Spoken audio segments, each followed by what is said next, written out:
చూడటానికి పాష్ గా ఉంటారు, పెద్ద పెద్ద కార్లలో తిరుగుతుంటారు, హాట్ ఫోజులు ఇస్తుంటారు, క్యారెక్టర్ ని రక్తి కట్టిస్తారు. కానీ భక్తి గురించి వాళ్ళకేం తెలుస్తుంది అనుకుంటుంటారు చాలా మంది. కానీ ఫిలిం ఇండస్ట్రీలో కూడా భక్తులు చాలా మంది ఉన్నారు.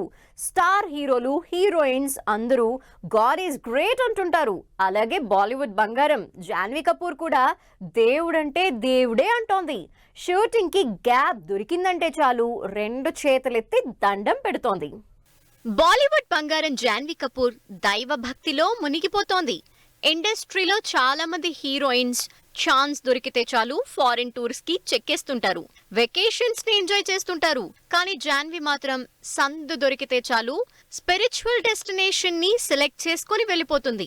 లెజెండరీ యాక్ట్రెస్ శ్రీదేవి ముద్దుల కూతురైన జాన్వీ తల్లి మరణం తర్వాత తన లైఫ్ స్టైల్లో చాలా మార్పులు వచ్చినట్టు రీసెంట్ గా ఓ ఇంటర్వ్యూలో చెప్పుకొచ్చింది. శ్రీదేవి మరణం తర్వాతే జాన్వీకి దైవ భక్తి పెరిగినట్టు చెప్పింది. తరచూ తిరుమల శ్రీవారిని దర్శనం చేసుకునే జాన్వీ దాని వెనుకున్న రీజన్ కూడా చెప్పింది. తన తల్లి శ్రీదేవికి తిరుమల శ్రీనివాసుడే ఆరాధ్య దైవమట. అంతేకాదు షూటింగ్ టైంలో కూడా తరచూ నారాయణ నామస్మరణ చేసేదట. ప్రతి పుట్టినరోజుకి తిరుమల వెంకటేశ్వరుని దర్శించుకునేదట. అందుకే శ్రీదేవి మరణం తర్వాత జాన్వీ తన తల్లికి బదులుగా తాను శ్రీవారి దర్శనానికి వెళ్తున్నట్టు చెప్పుకొచ్చింది. అంతేకాదు శుక్రవారం జుట్టు కత్తిరించుకోవద్దని, నల్ల దుస్తులు ధరించొద్దని కూడా చెప్పేవారట శ్రీదేవి.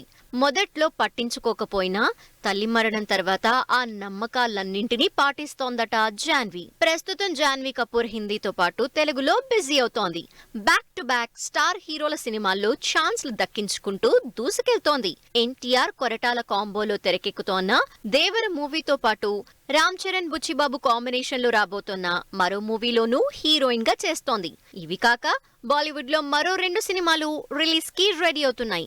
ఏమైనా మొత్తానికి అమ్మడు బాలీవుడ్ కల్చర్ లో పుట్టి పెరిగిన తన తల్లి శ్రీదేవి నుంచి తెలుగువారి పద్ధతులు బాగానే నేర్చుకుంది అనుకుంటున్నారు ఇప్పుడంతా.